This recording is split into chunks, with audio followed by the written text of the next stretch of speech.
लो खाना खा लो। कहते हैं वक्त हर जख्म को भर देता है, मगर वक्त ही मेरा जख्म है। 14 साल कम समय नहीं होता, खास करके तब जब रोजाना आपका खाना वेज हाक्का नूडल्स हो। मगर मैं खाऊंगा, जिंदा जो रहना है मुझे, ये जानने के लिए कि वो कौन दुश्मन है मेरा जो इतनी नफरत करता है मुझसे। कभी ना कभी तो जरूर आजाद करेगा वो मुझे इस पिंजरे से।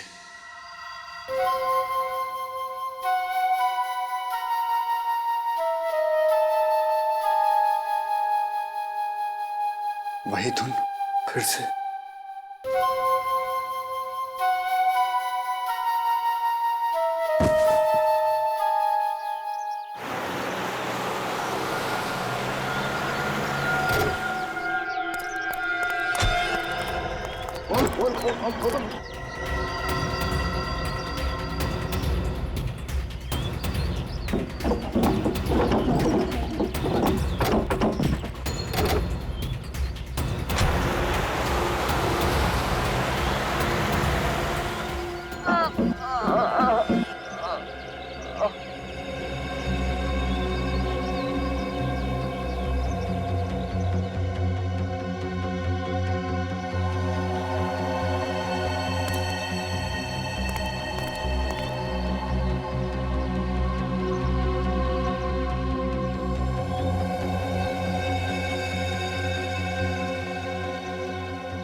कहाँ फेंक दिया मुझे तुम लोगों ने?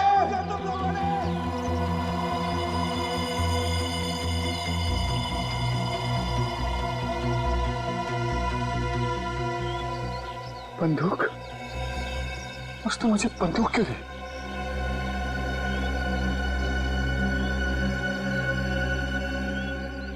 हजार के नोट? इतने सारे?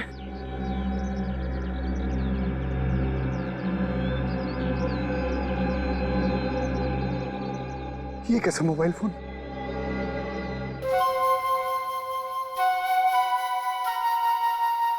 उसी का फोन होगा। Hello hello. कहाँ हो तुम? परेशान होने की जरूरत नहीं है। मैं जानता हूँ तुम्हारे वक्त में मोबाइल फोन्स बहुत कम इस्तेमाल होते थे, और ये 1000 के नोट जो मैंने तुम्हें दिए हैं वो तो थे ही नहीं तुम्हारे जमाने में। कौन हो तुम? क्या फर्क पड़ता है कि मैं कौन हूँ? तुमने मुझे 14 साल उस कमरे में क्यों बंद कर रखा? मैं तुझे मिलना चाहता हूँ। मैं जानना चाहता हूँ कि मैंने क्या किया था। तुमने मुझे क्यों किडनैप किया? सब कुछ बहुत जल्द पता चल जाएगा। पैसे और गन तुम्हारी मदद करेंगे। मैं भी तुमसे मिलने के लिए बहुत बेताब हूँ। 3 दिन देता हूँ, सिर्फ 3 दिन में मुझ तक पहुँचो और मुझे खत्म कर दो। मार सको तो मार दो। मैं तुझे ढूंढ निकालूंगा। मैं तुझे नहीं छोड़ूंगा।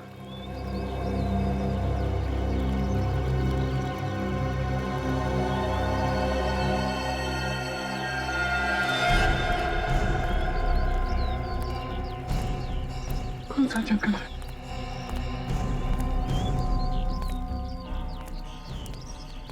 कौन सा जंगल है?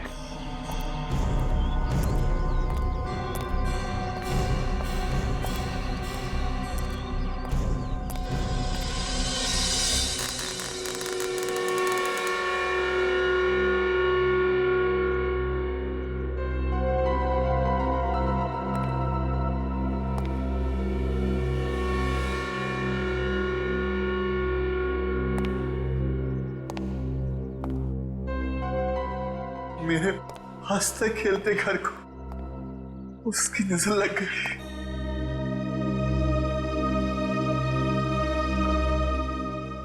छोड़ूंगा नहीं मैं उसको। उसने मेरी जिंदगी बर्बाद कर दी, मेरा घर बर्बाद कर दिया। मैं उसे ढूंढ कर ही निकालूंगा, ढूंढ कर ही निकालूंगा।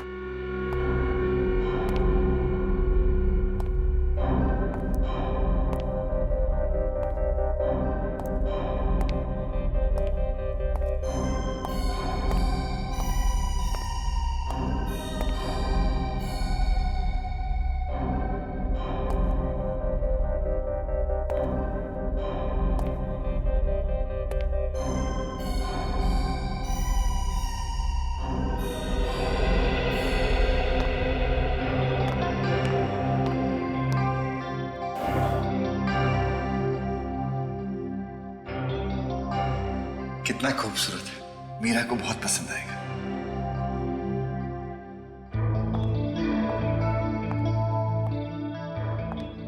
क्या बात है, बड़े खुश लग रहे हो। खुशी की बात है।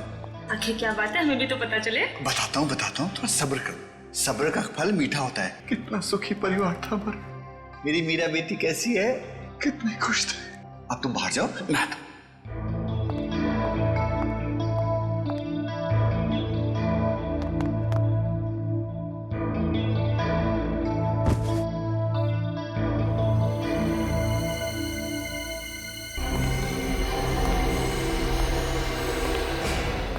लॉकेट इसी में होगा।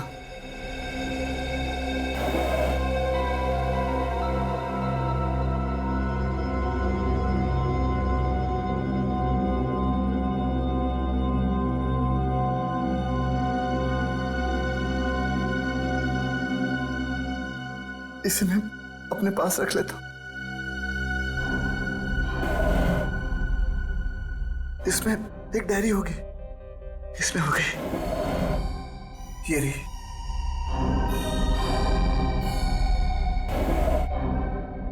इसमें उसका नंबर होगा।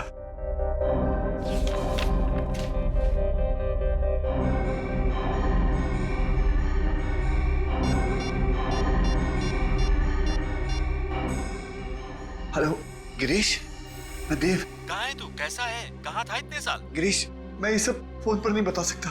क्या हम मिल सकते हैं? बिल्कुल मिल सकते हैं। वहीं मिलेंगे अपने पुराने अड्डे पे। टटारा डिस्कोथेक 8 बजे। तुम महेश खूनी? मैं जानता था कि तुम एक ना एक दिन वापस जरूर आओगे। तुमने क्या सोचा था कि 14 साल के बाद भागकर वापस आने पर तुम्हें मिलने वाली सजा से तुम बच जाओगे? मैंने कोई गुनाह नहीं किया। तुमने अपनी बीवी प्रिया का खून किया है। मैं अभी सीआईडी को फोन लगाता हूँ। सीआईडी को फोन मत करना। महेश, अरे सीआईडी को फोन मत करना। तुम्हारे पास बंदूक है तो मुझे फोन लगाना ही पड़ेगा।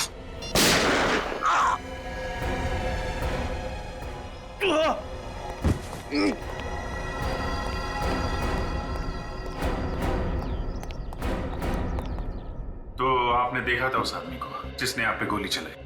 जी हाँ, वो देव था। देव? कौन है ये देव? जी वो मेरा पड़ोसी था। आज से 14 साल पहले वो अपनी पत्नी प्रिया का खून करके भाग गया था। आज तक पकड़ा नहीं गया था। वो क्या वापस अपने घर आया था? जी हाँ, जब मैंने आप लोगों को फोन करके बताने की कोशिश की तो उसने मुझे भी गोली मार दी। अच्छा, उस वक्त देव अकेला था या उसके साथ में कोई और भी था? वो था तो अकेला ही। मुझे गोली मारने के पहले उसने किसी गिरीश नाम के आदमी से फोन पे बात किया था। क्या बात की उसने? आपने कुछ सुना? उससे कह रहा था कि वो उसे टटारा डिस्कोथेक में मिलेगा रात 8 बजे। टटारा डिस्कोथेक रात 8 बजे? 8 बजने में भी 4 घंटे बाकी हैं। तब तक इस देव की कुंडली निकालते हैं। मिल गया सर। ये देखिए देव के काले कारनामों का चिट्ठा। तो इस देव ने आज से 14 साल पहले 24 अप्रैल 1998 को अपनी बीवी प्रिया का खून किया था, पेट में चाकू घोंप के। हाँ सर, और वो खून करके फरार हो गया और पुलिस को चाकू के ऊपर से उसकी उंगलियों के निशान भी मिले। और तो और मौका वारदात पे देव की खून की बूंदें भी मिली, लेकिन उसके बावजूद पुलिस पकड़ नहीं पाई उसे। और अब 14 साल बाद वो इस शहर में वापस आया है।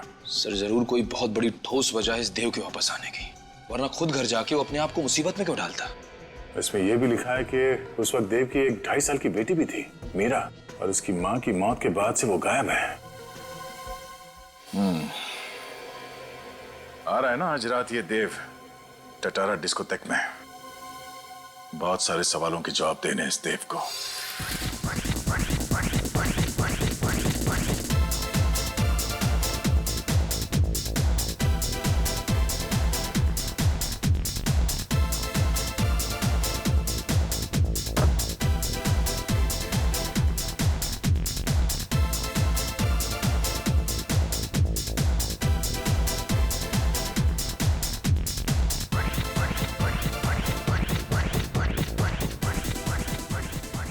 हैंडसम, क्या मैं आपके लिए एक ड्रिंक खरीद सकती हूँ? No. No problem, no issues. कुछ और कर सकती हूँ? हाँ, जस्ट लीव मी अलोन। अगर मैं आपको अकेला छोड़ दूंगी तो आपको गिरीश तक कौन पहुंचाएगा? तुम गिरीश को जानती हो?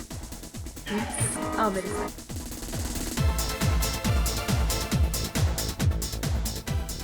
गिरीश, देखो तुमसे मिलने देव आया है। देव, हाय मैन। मेरे दोस्त कहाँ थे यार?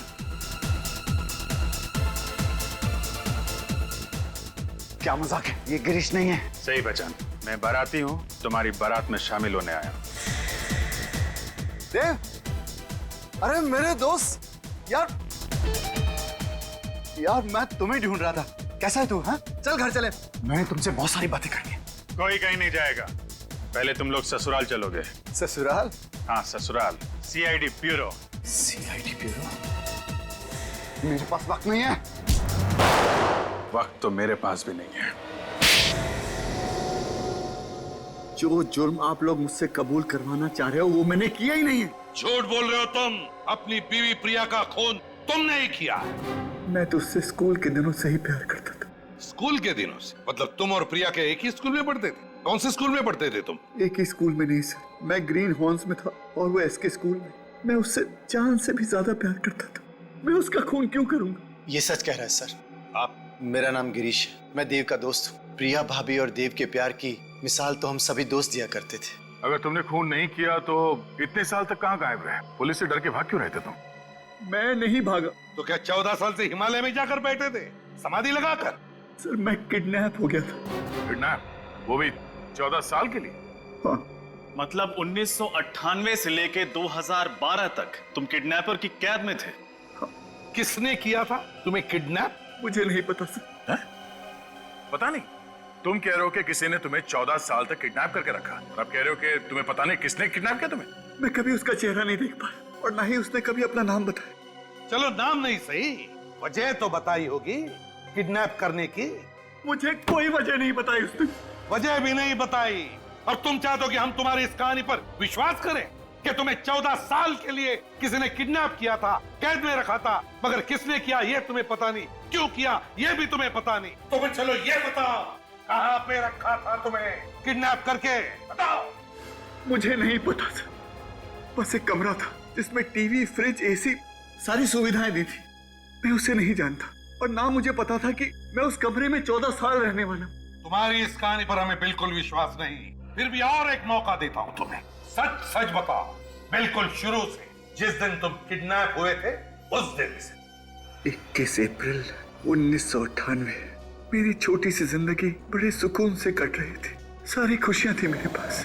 मैं, मेरी बीवी प्रिया और हमारी नन्ही सी बच्ची मीरा। कितना खूबसूरत है, उसे बहुत पसंद आएगा।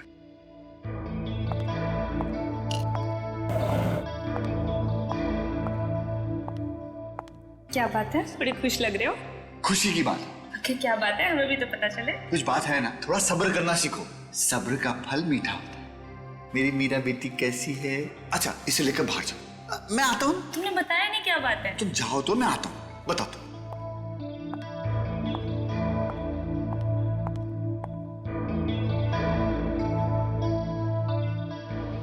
ये क्या हो रहा है? और फिर मैं बेहोश हो गया।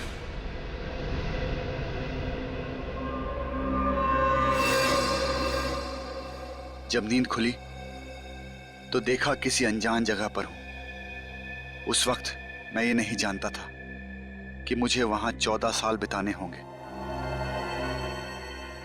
पर अगर ये बात मुझे पता भी होती तो क्या मेरा दर्द कुछ कम हो जाता?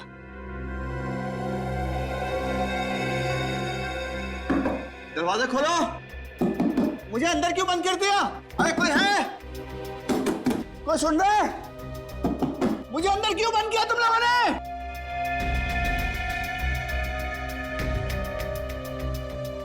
कहाँ हूं मैं?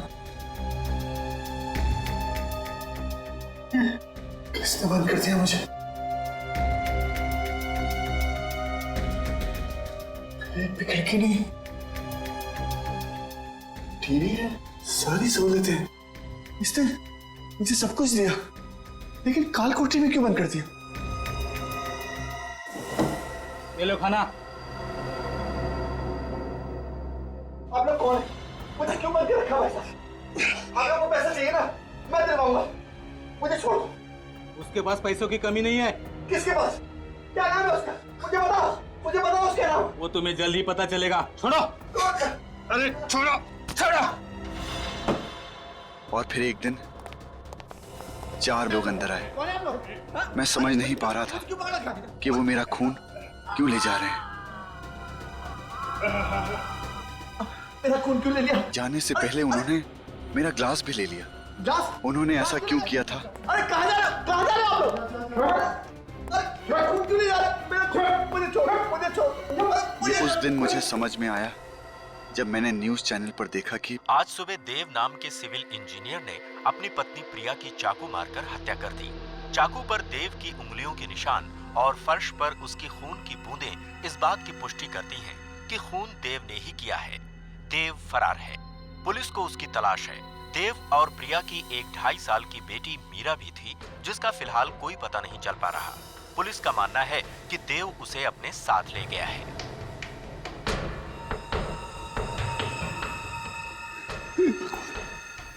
ये क्या हो गया? ये क्या हो गया?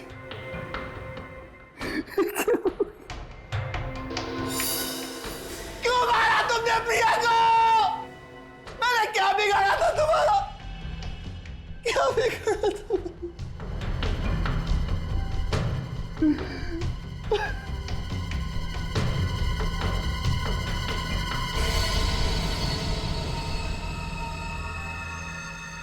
मैं कैसे मार सकता हूँ इसको? मैं तो यहाँ हूँ। मैं फरार कैसे हो सकता? मैं तो प्रिया को बहुत प्यार करता था।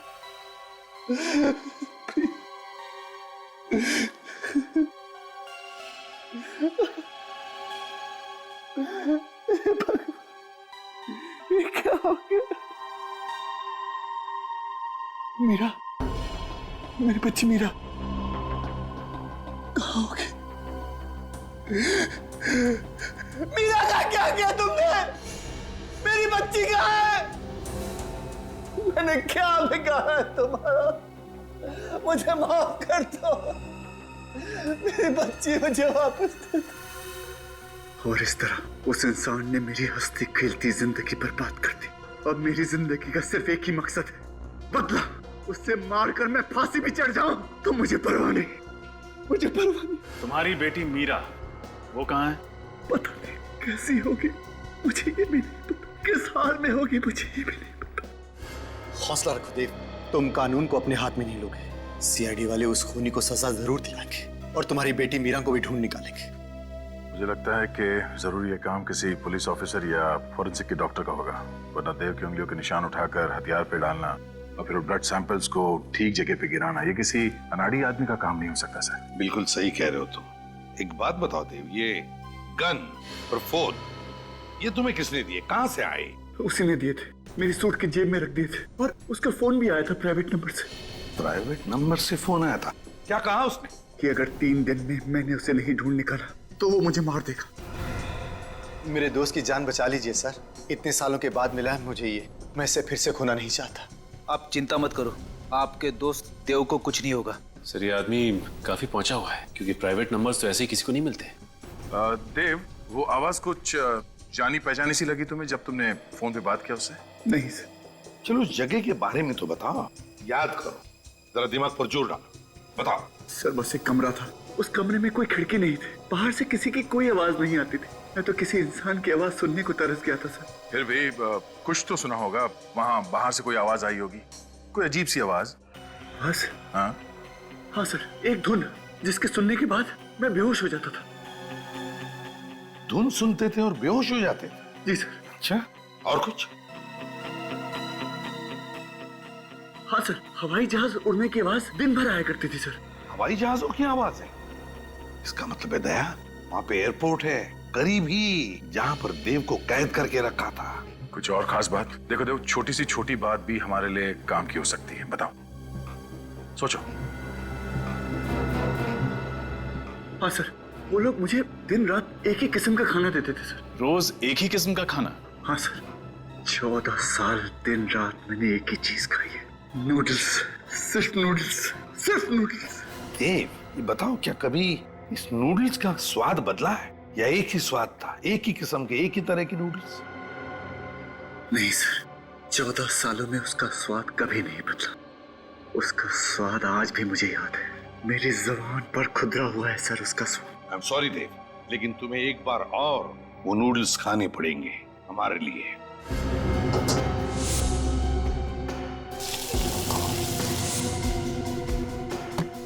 टेस्ट कीजिए मिस्टर देव।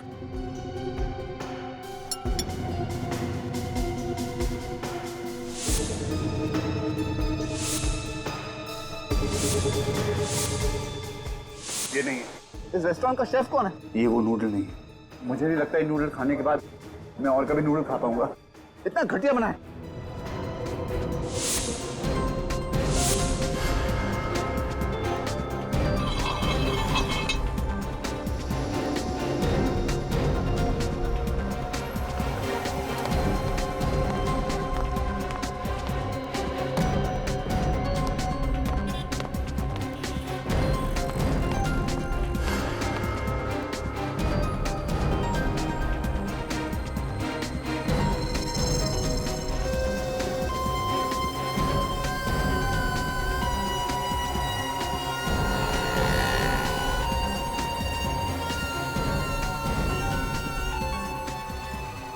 ये नूडल वही है जो मैं पिछले 14 सालों से खा रहा था। आपको पूरा यकीन है? मैं अपना नाम भूल सकता हूँ लेकिन स्वाद नहीं भूल सकता। तो फिर इनसे पता करते हैं कि 14 सालों से नूडल्स की डिलीवरी एक ही जगह पर कहाँ हो रही थी।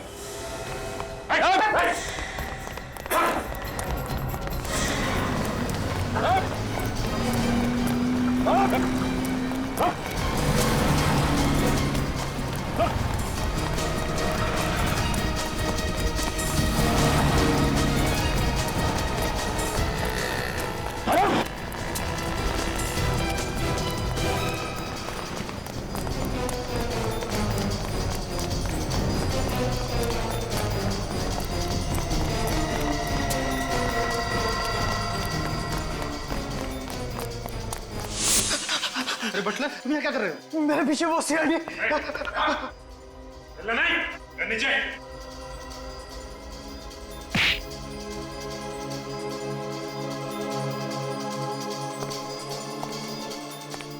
ये तो मैं हूँ। मुझे पूरा यकीन था कि उस कमरे में कैमरे हैं।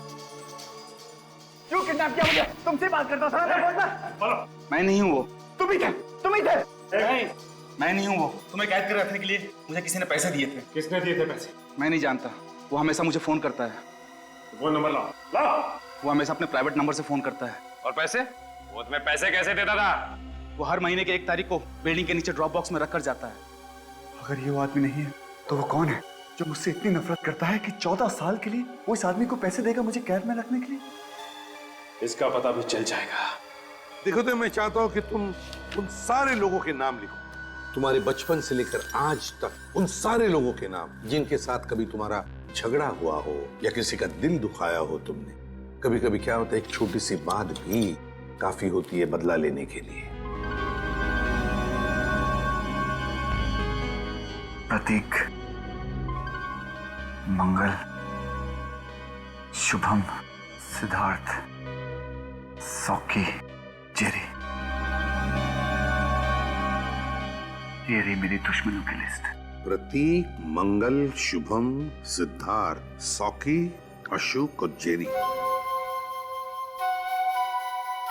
सर, ये उसी का फोन। स्पीकर फोन पर बात करो। हेलो। हेलो देव, कैसे हो? बाहर मजा आ रहा है कि नहीं? जब तक तुझसे मुलाकात नहीं होगी मजा कैसे आएगा? 24 घंटे, बस 24 घंटे और बचे, फिर हम दोनों आमने सामने होंगे। अपनी जिंदगी का आखिरी दिन खुलकर जी लो देव। तुझे जितना जीना है जी ले। जिस बिल में छुपा है छुपा रहे। तुझे पताल से भी ढूंढ कर निकाल लूंगा। जब सीआईडी वाले पास खड़े हों तो चीटी के भी पर निकल आते हैं। अगर तुझे लगता है कि सीआईडी वाले तेरी जिंदगी बचा पाएंगे तो तू बहुत बड़ा बेवकूफ है। अपने दुश्मनों की लिस्ट में मेरा नाम लिखना भूल गया देव। कौन हो तुम? सामने क्यों नहीं आते? मुझसे मिलते क्यों नहीं तुम? जल्दी मिलूंगा, तब तक अपनी मौत का इंतजार कर। Hello hello.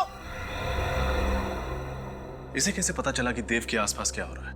कोई पीछा कर रहा है हमारा, हम पे नजर रख रहा है। लेकिन फ्रेडी, उसे तो ये भी मालूम है कि देव इस वक्त सीआईडी ब्यूरो में बैठा है और अपने दुश्मनों की लिस्ट बना रहा है। कहीं कोई सीक्रेट कैमरा तो नहीं लगवा दिया उसने यहाँ पे?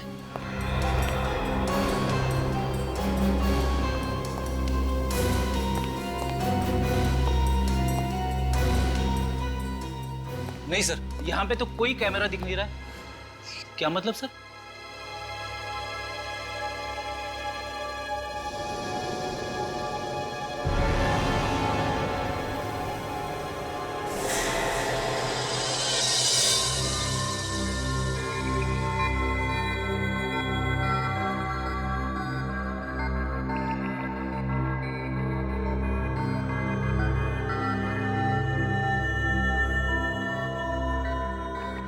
मगर सर,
बॉस, अब बात कर सकते हैं।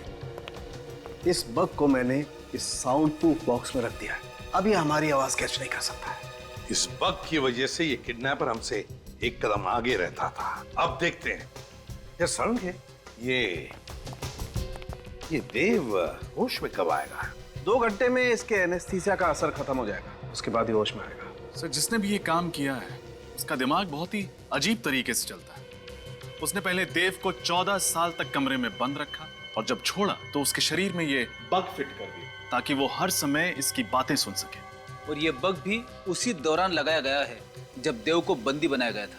लेकिन एक बात समझ में नहीं आ रही है कि देव को पता कैसे नहीं चला जब उसके पीठ में ये बग फिट किया जा रहा था? वेलियम गैस की वजह से। Valium gas? जब हमने देव का ब्लड टेस्ट किया तो देव के ब्लड में हमें वेलियम गैस के ट्रेसेस मिले।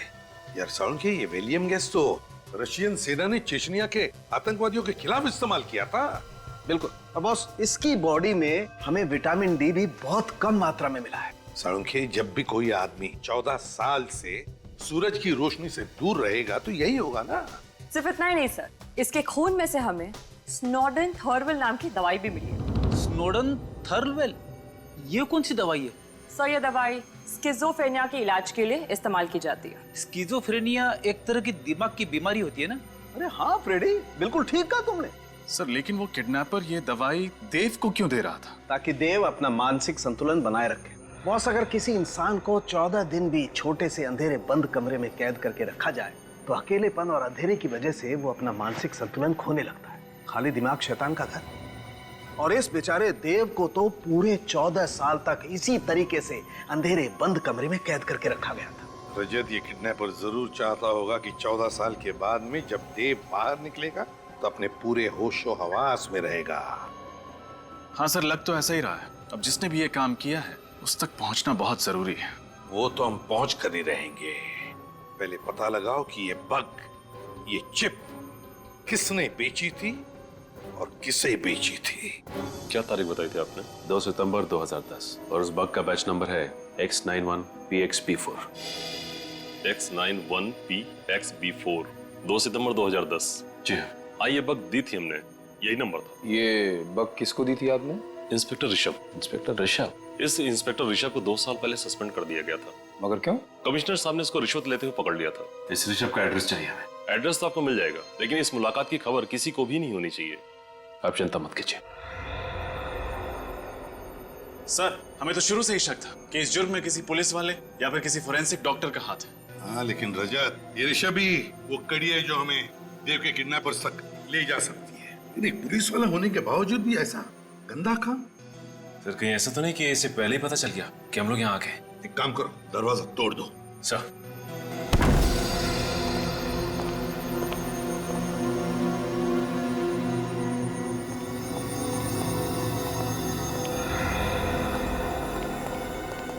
लगता है घर में तो कोई नहीं है। कहीं ये चुप कर तो नहीं बैठा है घर में?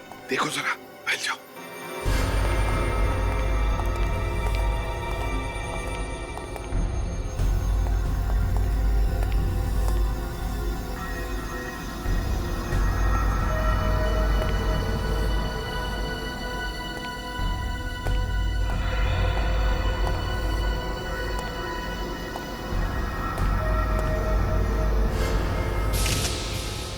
सर, हाँ,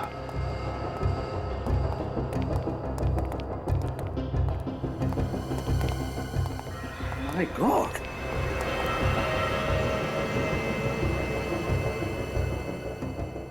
कहीं ये ऋषभ तो नहीं? बहुत बुरी तरह से चाकू से वार किए लगता है। कम से कम 5-6 वार तो है। सर हो सकता है ये काम देव के किडनैपर्स का हो। हाँ सचिन, हो सकता है।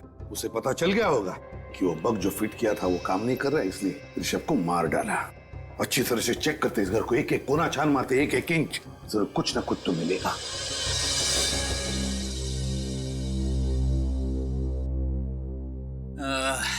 ये रही मेरी अगली चाल।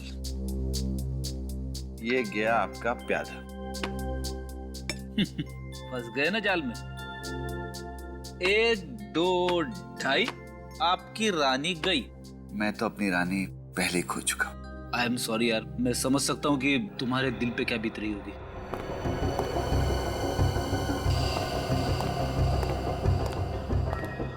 ये क्या है?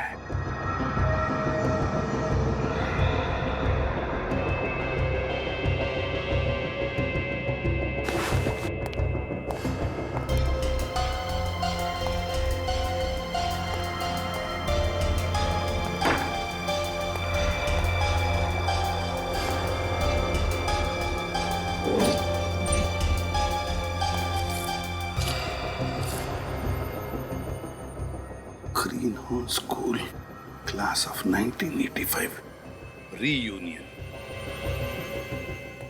रजत, सचिन, ये देखो क्या मिला। Green Horn School, class of 1985, reunion. Green Horn School, इसका मतलब ऋषभ भी ग्रीन हॉर्न स्कूल में पढ़ता था? सिर्फ ऋषभ ही नहीं, देव भी इसी स्कूल में पढ़ता था। कहीं ऐसा तो नहीं कि ये खूनी, ये देव का दुश्मन भी इसी स्कूल में पढ़ता था? हाँ सर, हो सकता है। लेकिन सर इस देव ने कभी इस स्कूल में पढ़ने वाले किसी आदमी का जिक्र नहीं किया। वही तो, क्यों नहीं किया जिक्र? नहीं, कुछ तो गड़बड़ है। काम करो, इस देव से बात करो, फ्रेडी को फोन लगाओ और उससे पूछो कि याद करके बताए, अच्छी तरह से याद करके बताए कि क्या जब वो स्कूल में था तब उसकी किसी के साथ कोई दुश्मनी थी क्या?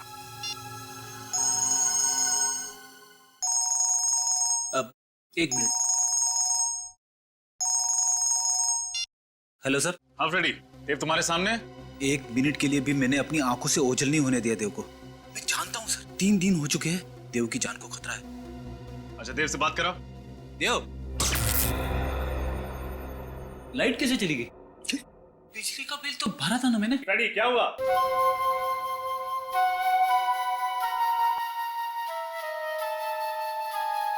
सर इसी तरह की धुन तो देव के फोन के रिंगटोन की भी है। बिल्कुल यही धुन है, यही धुन है। ये तो वही धुन है। मुझे चक्कर क्यों आ रहे? फ्रेडी, फ्रेडी, क्या हो गया? फोन कट गया सर। जरूर कुछ तो गड़बड़ है फ्रेडी के घर पर। चलते हैं उधर, जल्दी, लेट्स गो।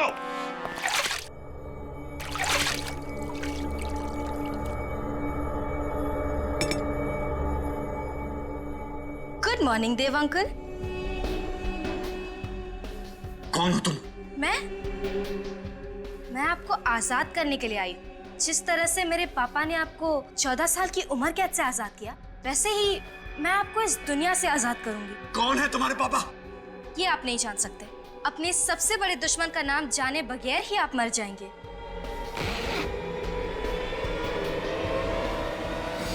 इस गन को हटाओ, ऐसे हटाओ इस गन को।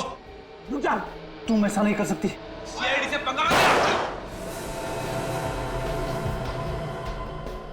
क्या हुआ, डर गए? इतने बड़े होकर डर गए? जब गोली चलती है ना, तब कुछ समझ में नहीं आता। गोली चलने के पहले का पल ही डरावना होता है। और ये डर तुम्हारे दिमाग में है। सोचना बंद कर दो तो डर अपने आप ही चला जाएगा और फिर सब कुछ ठीक हो जाएगा। कौन हो तुम? तुम्हारे पापा कौन है? कौन है तुम्हारे पापा? कौन है तुम्हारे पापा? प्रभात कुमार। प्रभात कुमार? हाँ, प्रभात कुमार। तुमने क्या सोच लिया मैं तुम्हें नाम बताए बिना ही मार दूंगी? ये नाम जानना तुम्हारे लिए बहुत जरूरी है, क्योंकि यही वो नाम है जो मरने के पहले तुम्हारी कानों में गूंजेगा। कौन प्रभात कुमार? मैं किसी प्रभात कुमार को नहीं जानता।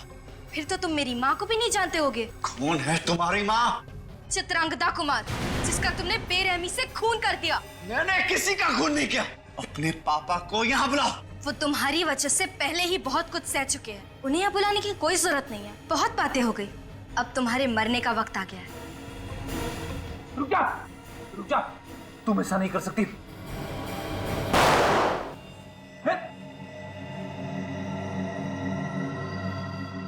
तुम इतने जल्दी नहीं मरोगे ना? ये लो। रुक जा।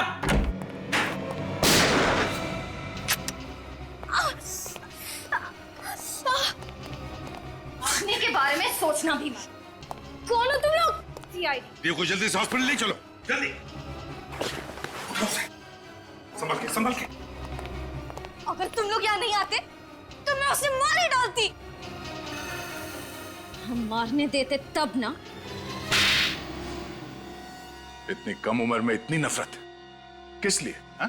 बचपन से मेरी जिंदगी का एक ही मकसद रहा है, बदला। देर से अपनी माँ की मौत का बदला। इस बदले और नफरत के बीज को बोया किसने तुम्हारे दिल में? तुम्हारे पापा प्रभात कुमार ने?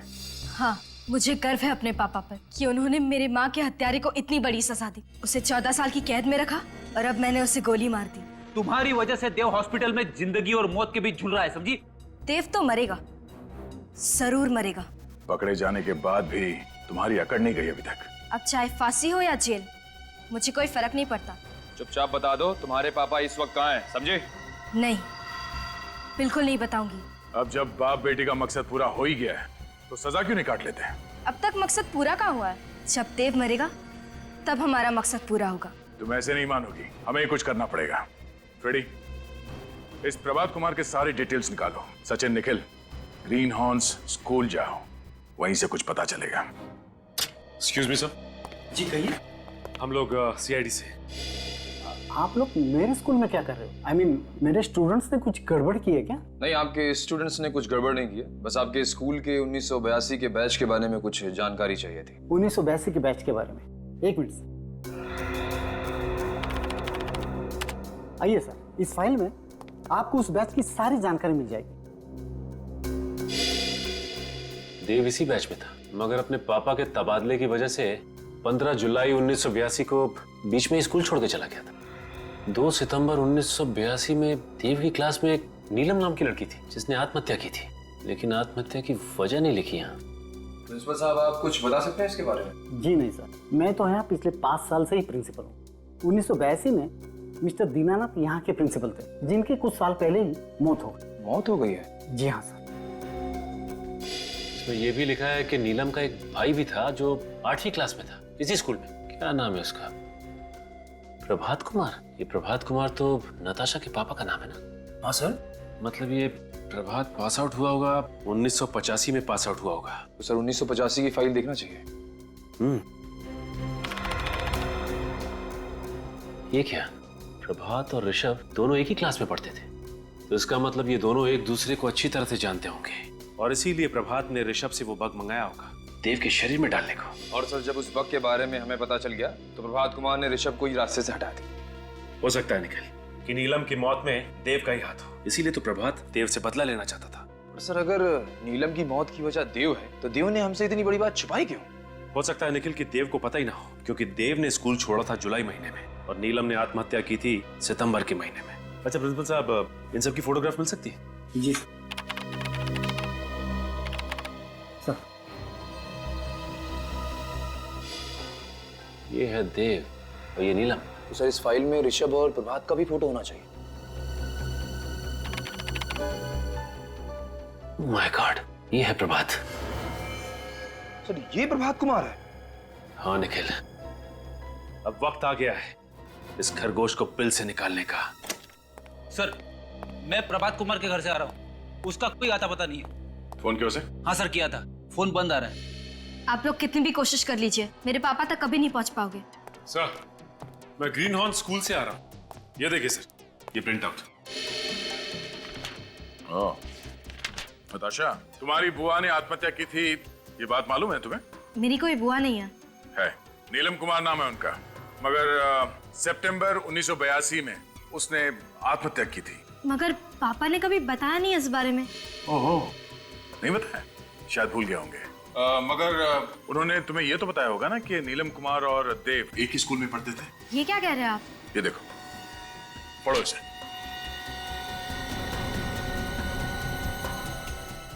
पापा ने इतनी सारी चीजें मुझसे छुपाई क्यों? तुम्हारे पापा ने तुम्हारा इस्तेमाल किया, तुम्हारी माँ की मौत का बदला लेने के लिए नहीं, बल्कि तुम्हारी बुआ की मौत का बदला लेने के लिए। ये सारे कागजात नकली है, आप लोग झूठ बोल रहे हैं ना? क्या नाम है तुम्हारी मम्मी का? चित्रंगदा कुमार ना? हाँ। कोई फोटो है उनकी तुम्हारे पास? नहीं, उन्होंने कभी मम्मी की फोटो नहीं दिखाई। चित्रंगदा कुमार नाम की कोई औरत होगी तो दिखाएंगे ना। ये आप क्या बकवास कर रहे हैं? कोई चित्रंगदा कुमार नहीं है, ये सिर्फ एक कहानी है, कहानी तुम्हारा इस्तेमाल करने की। ये झूठ है ना? तुम्हारे मम्मी पापा की शादी कब हुई थी? 25 फरवरी 1993। मैरिज रजिस्ट्रार के ऑफिस में गए थे हम, वहाँ पे भी कोई प्रभात कुमार और चित्रांगदा कुमार की शादी का रजिस्ट्रेशन नहीं किया गया है। ये नहीं हो सकता। अच्छा, ये बात है। आप लोगों को लगता है कि आप लोग मुझे इन सब बातों में फंसाकर उल्लू बनाओगे, तो मैं आपको अपने पापा का पता बता दूंगी, है ना?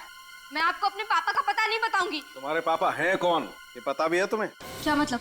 दया, हमारा शक सही था। ये पढ़ो।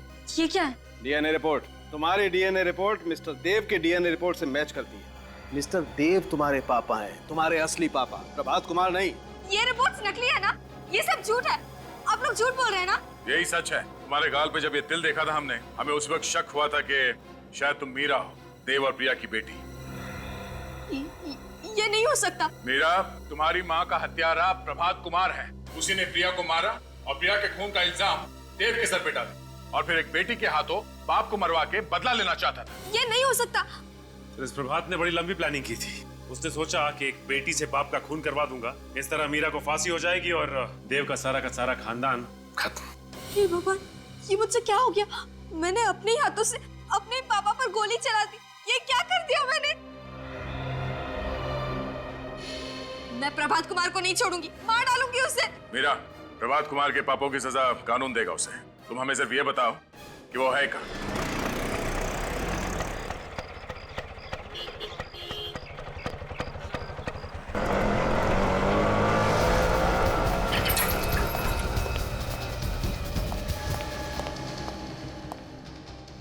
आशा बेटी, तुम यहाँ? सीआईडी वालों ने तुम्हें छोड़ दिया?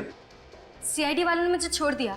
जब मैंने उन्हें अपनी माँ के खून की दर्द भरी दास्तान सुनाई, तो दया का भी दिल पिघल गया। दया का दिल भी पिघल गया? अरे बेवकूफ लड़की, दया का दिल कभी पिघल नहीं सकता, क्योंकि इसका दिल लोहे का बना हुआ है।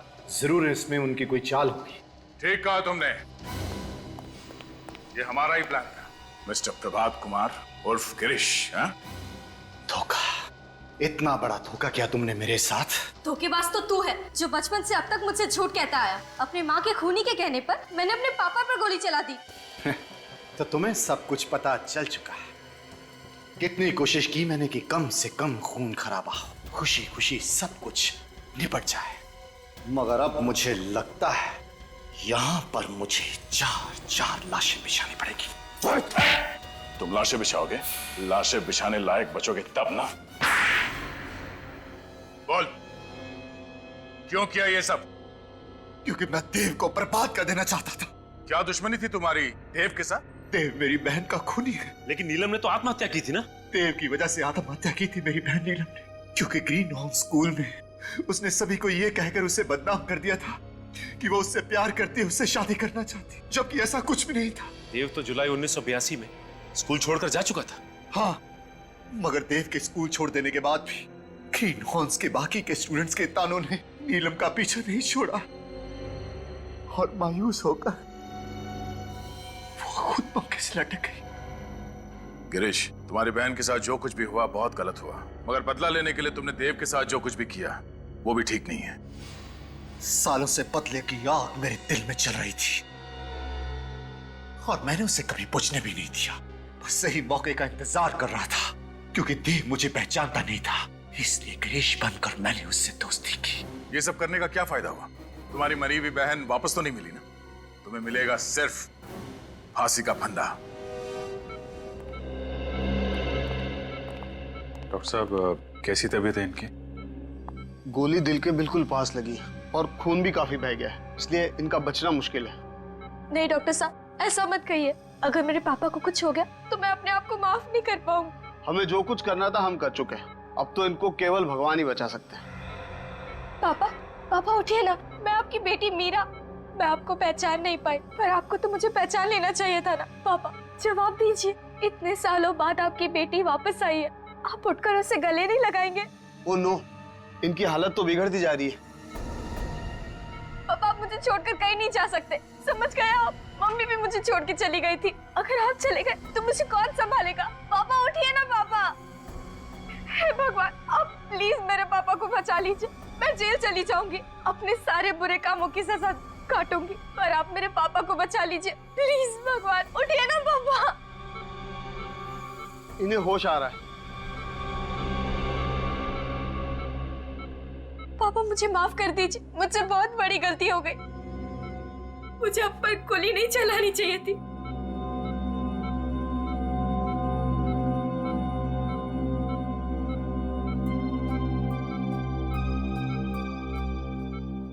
चौदह सालों से मैंने रखा हुआ था।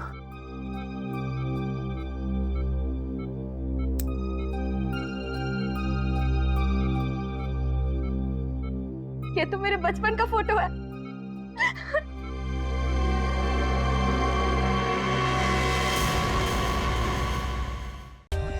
For more updates, subscribe to our channel, click the show links and enjoy watching the videos.